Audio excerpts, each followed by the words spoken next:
शेतकऱ्यांचा प्रश्न आहे. त्याच्यामध्ये एक जहांगीर बेग म्हणून आहेत, ते नियमित बघत असतात, ते प्रश्न विचारत असतात, अतिशय अभ्यासू प्रश्न असतात. दुसरे ज्ञानी माऊली म्हणून आहेत, तर त्यांनी पण प्रश्न विचारले, ते अभ्यासू होते.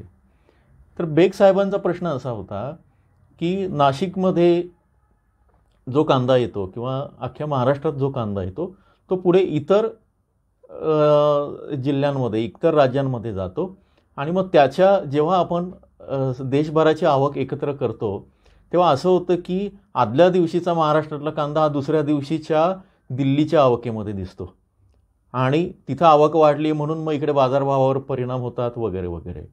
तर अशा गोष्टी, हे खरं आहे का? आणि असं असेल तर हा बाजारभावातला आणि तुमच्या एकूण भाव कॅल्क्युलेट करण्यातला हा गोंधळ नव्हे का? तर असा त्यांचा प्रश्न होता.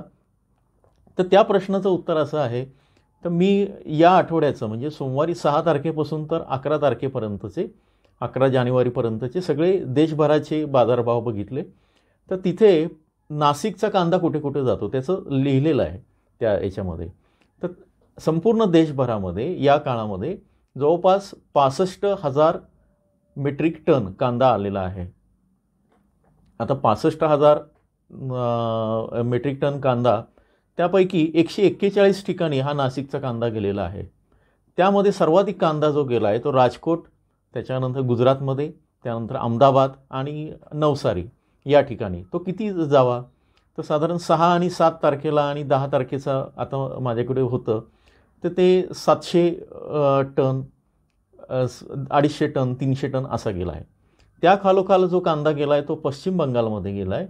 तिथे मग हुगली जिल्हा असेल किंवा आणखी त्याच्यामध्ये गेला आहे, तो मात्र कमी गेला आहे, 5 टन 7 टन असा गेला आहे. त्या खालोखाल तो गेला आहे उत्तर प्रदेशमध्ये, तो 8 टन 10 टन असा गेला आहे. त्रिपुरामध्ये गेला आहे अर्धा टन 1 टन अशा पद्धतीचा. तर असा 141 ठिकाणी हा हे गेलेला आहे. त्यातली काही ठिकाणं नाशिकचेच आहेत, ते सोडली तर साधारण असं समजूया की साधारण 125 ठिकाणी हा कांदा बाहेर गेलेला आहे. आणि म्हणजे नाशिकचा कांदा आणि नंतर पुन्हा कांदा पण आहे, पण तो थोडासा कमी जातो आहे. तर एकूण हा सगळा 65,000 मेट्रिक टन जो कांदा आहे त्यापैकी जो हा आपला कांदा गेला आहे तो किती असेल, तर तो साधारण 5 ते 7,000 टन तो आहे. वाहतूकदारांशी आम्ही बोललो की कांदा इथून समजा गुजरातला जायचं असेल किंवा इथून दिल्लीला जायचं असेल तर किती दिवस लागतात? तर किमान 3 दिवस लागतात आणि जास्तीत जास्त 4 किंवा 5 दिवस लागतात. हेच कारण आहे की गुजरातची जे कांद्याची आवक, ते पहिल्यांदा तो नाशिकचा कांदा 7ला दिसतो, नंतर तो 9 तारखेला किंवा 10 तारखेला दिसतो, अशा पद्धतीचं ती आहे. हीच पद्धत पश्चिम बंगालमध्ये गेलं तर साधारण 4 ते 5 दिवसांचा गॅप पडतो. दक्षिणेमध्ये गेलं तर तो तेवढा गॅप पडतो. सध्या दक्षिणेकडे कांदा जास्त चाललेला आहे. गुजरातमध्ये गेला होता, पण आता दक्षिणेकडे मी जसं कालच्या व्हिडिओमध्ये सांगितलं की मकर संक्रांतीमुळे तो कांदा तिथे जातोय. दुसरा प्रश्न आहे की बाजारामध्ये जे बाजारभाव दिले जातात रोजचे, ते कमीत कमी, जास्तीत जास्त आणि सरासरी असे असतात. खरं सांगू का, हा प्रश्न मी जेव्हा कांद्याचा अभ्यास करायला लागलो साधारण 2-3 वर्षापासून, खरं तर पत्रकारितेच्या क्षेत्रामध्ये आता 20 वर्ष झालेत कृषी याच्यामध्ये, आणि तसे एकूण जनरल पत्रकारितेमध्ये 27 वर्ष होऊन गेलेले आहेत. पण कांदा हा विषयाचा खऱ्या अर्थाने मी जेव्हा बाजारात जाऊन आणि अभ्यास करायला लागलो त्याला साधारण 2 वर्ष होतील. मलाही प्रश्न पडायचा, मी पण व्यापाऱ्यांना विचारायचो, शेतकऱ्यांशी बोलायचो, प्रत्यक्ष फील्डवर जायचो की बाबा हा इथे कमीत कमी भाव 500 रुपये आहे. समजा एखाद्या व्यापाऱ्याने 5 किलो कांदा विकत घेतला 10,000 रुपयाने, तर दिसताना काय येईल? कमीत कमी 500, जास्तीत जास्त 10,000 रुपये, आणि मग 500 + 10,000 आणि सरासरी झाले 7,500 किंवा जे काही 5,000 वगैरे, त्याला भागिले 2, अशा मी शंका विचारायचो. लोक हसायचे, पण तशी पद्धत नाही आहे. तर प्रत्यक्ष जेव्हा गेलो तेव्हा लक्षात आलं की हा जो कमीत कमी भाव आहे हा गोलटी, खाद, चोपडा, ज्याचे टर्फला निघालेले आहेत, ज्याची क्वालिटी खराब आहे, जो पाणी सोडायला लागला आहे, अशा कांद्याला मिळतो आहे. दुसरा जो त्याच्यामध्ये आहे 2 number, 3 number, 4 number, 2 number, 3 number, 1 number, आणि ए ग्रेडचा जो अतिशय वजनदार आकाराने 60 मिलीमीटरपेक्षा जास्त असतो. या ए ग्रेडला भाव चांगला मिळतो. पण समजा आज जर बाजारातले जे भाव 2,000 रुपये जास्तीत जास्त आहे, कमीत कमी 600 रुपये आहे, तर शेतकऱ्यांना किती शेतकऱ्यांना हा भाव जास्तीत जास्त मिळतो? त्याचं उत्तर आहे साधारण 14 ते 20% शेतकऱ्यांना.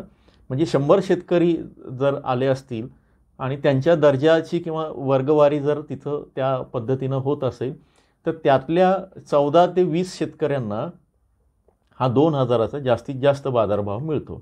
त्यातही सगळ्यांनाच तो मिळेल असंही नाही. त्यामध्ये पण 19 रुपये मिळेल, कुणाला 21 रुपये मिळेल, असं पण होऊ शकतो. उरलेले शेतकरी जे आहेत त्यातले जवळपास 60 ते 70 शेतकऱ्यांना तो त्याच्या खालचा भाव मिळतो. म्हणजे तो साधारण 1500च्या आसपास जातो. आणि जे गोल्टी वगैरे हे शेतकऱ्यांना माहिती असतं की हा गोल्टी कांदा आहे, तर त्याला जसा आहे तो कमी 1000 रुपयापर्यंत तो मिळेल. हे मी आजच्या किंवा या अंदाजानुसार ते सांगितलेलं आहे. हा प्रश्न मला असं वाटतं हे 2 प्रश्नांची उत्तरं मी आता दिलेली आहे.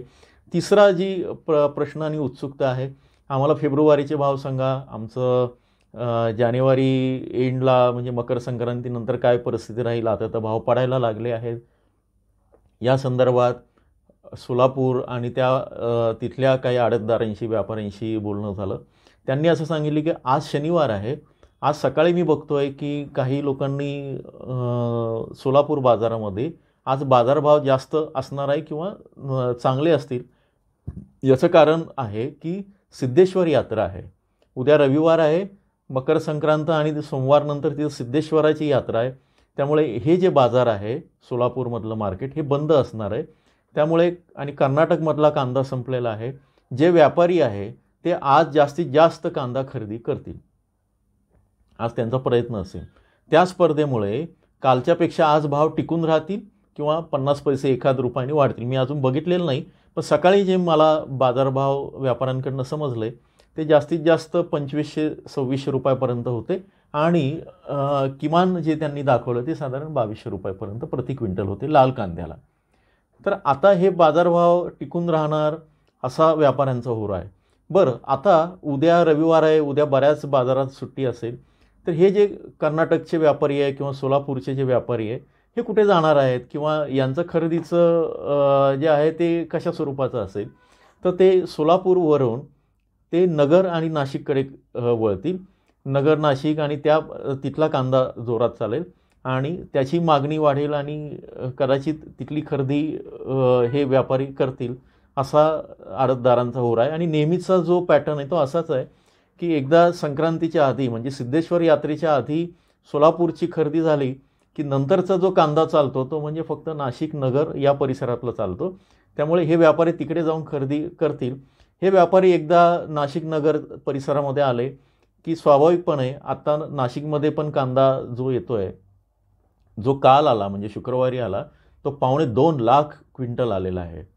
नगरमध्ये पण बऱ्यापैकी 10,000च्या पुढे एकट्या नगर शहरामध्ये येतो आहे आणि तो एकदा तर 80,000पर्यंत आला असं मी तुम्हाला सांगितलं आहे. पुण्यामध्ये 25,000च्या आसपास येतो आहे क्विंटलमध्ये. तर हे तिथं आल्यानंतर तिथल्या व्यापाऱ्यांमध्ये स्पर्धा निर्माण होईल आणि परत 1 ते 2 रुपयाचा बाजारभाव वाढू शकतो. त्यामुळे ही परिस्थिती त्यानंतर राहील. त्यामुळे येणाऱ्या काळामध्ये संक्रांतीनंतर एक तर स्थैर्य होऊ शकतं आणि आवक वाढली तर कमी होऊ शकतं. त्यामुळे आता ते सांगणं जरा घाईचं ठरेल असं मला वाटतं. पण खरेदीचा हा जो भाग आहे त्यानंतर आपण सोमवार, मंगळवार नंतर काय होईल ते बघता येईल. तिसरी गोष्ट अशी झाली आहे की नाशिकमध्ये आणि एकूणच सगळ्या याच्यामध्ये कांदा लागवड रब्बीची जोरात सुरू आहे. इतरही कामं सुरू आहे द्राक्ष बागांची. या कामासाठी मजूर मिळत नाही आहे. पर्यायानं ते बाजारातले मजूर तिकडे जात आहेत आणि काय पाहिजे तो बाजारभाव देऊन हे मजूर तिकडे लागवडीसाठी किंवा शेती कामासाठी जात आहेत. त्यामुळे असं झालं आहे की गाड्या लोडिंग होत नाही आहेत कांद्याच्या. गाड्या लोडिंगच झाल्या नाही, मजूरच मिळालं नाही, तर तो कांदा घेऊन काय करायचा. म्हणून व्यापारी सध्या हात आखडता घेत आहेत. हेच कारण आहे की गेले 2-3 दिवसापासून जो अचानक भाव कमी पडणं हे आहे त्यामध्ये पण फरक आहे. त्याच्यामध्ये बांगलादेशच्या मी म्हणालो की थोडं किरकोळ खट्ट झालं की बाजार पडतो, त्या बातम्यांमुळे पण दबाव पडला आहे, तो भाग आहेच. पण सर्वाधिक जो भाग जो त्याच्यामध्ये आहे त्याच्यामध्ये मुख्य कारण हे पण आहे की बाजारामध्ये लोडर कमी आहेत, मजूर कमी आहेत. त्याचा पण परिणाम होतो आहे की व्यापाऱ्यांना तो त्रास होतो आहे गाडी भरण्याचा, हा सगळा भाग आहे. तर आता आपण पाहिलं निवडणूक, निर्यात मूल्य आणि शेतकऱ्यांची प्रश्न उत्तरं. येणाऱ्या काळात आता पुन्हा आपण रब्बीची आत्तापर्यंतची लागवड किती झाली त्याचा आढावा घेऊया. निर्यातीचे कुठे कुठे निर्यात होते आणि त्याचं पर्सेंट किती आहे, जसं मी बांगलादेशचं तुम्हाला काल सांगितलं त्याचा एक आढावा घेऊ. आणि एकूण सगळा याचा आढावा घेऊन त्यातून तुम्हाला काय माहिती घेता येईल ते आपण त्याचा असा प्रयत्न राहील. थोड्याशा गमतीच्या कॉमेंट आलेल्या आहेत.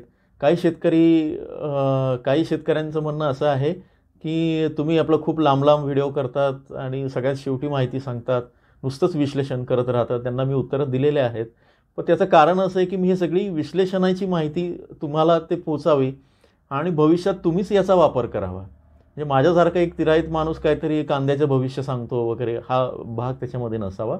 या माहितीचा तुम्हाला उपयोग व्हावा की बाबा किती कांदा आवक होते, त्यातलं आवक झाली तर किती त्याची निर्यात होते, एकूण लागवड पद्धत काय, याच्यामुळे तुम्हाला अंदाज येईल आणि तुम्ही त्याच्यामध्ये बऱ्यापैकी काही गोष्टी करू शकाल असं वाटतं.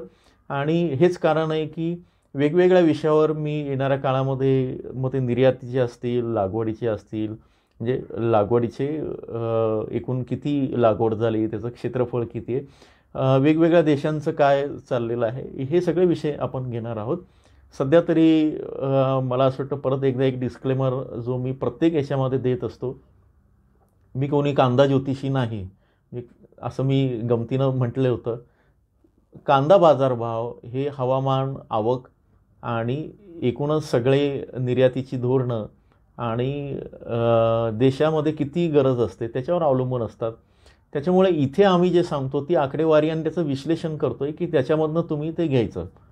याच्यामध्ये अंदाज हा काय असेल अशा पद्धतीचा आहे, पण हे भविष्य नाही आहे की उद्या हा एवढा हे असेल आणि हा आकडा तुम्हाला मिळेल लॉटरीचा, असं नाही आहे.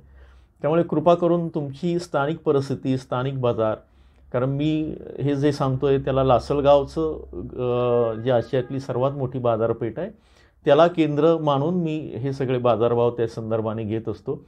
पण तुमच्या ठिकाणी वेगळी परिस्थिती असेल, सोलापूरला वेगळी असेल, पुण्याला वेगळी असेल, त्या पद्धतीनं तुम्ही त्या गणितं कॅल्क्युलेट करा आणि आपला कांदा ठेवायचा का विकायचा की याचा निर्णय त्या पद्धतीने तुम्ही घ्या. तुर्तास एवढं. चॅनलला जास्तीत जास्त लाईक करा, सबस्क्राईब करा आणि शेअर करा. धन्यवाद.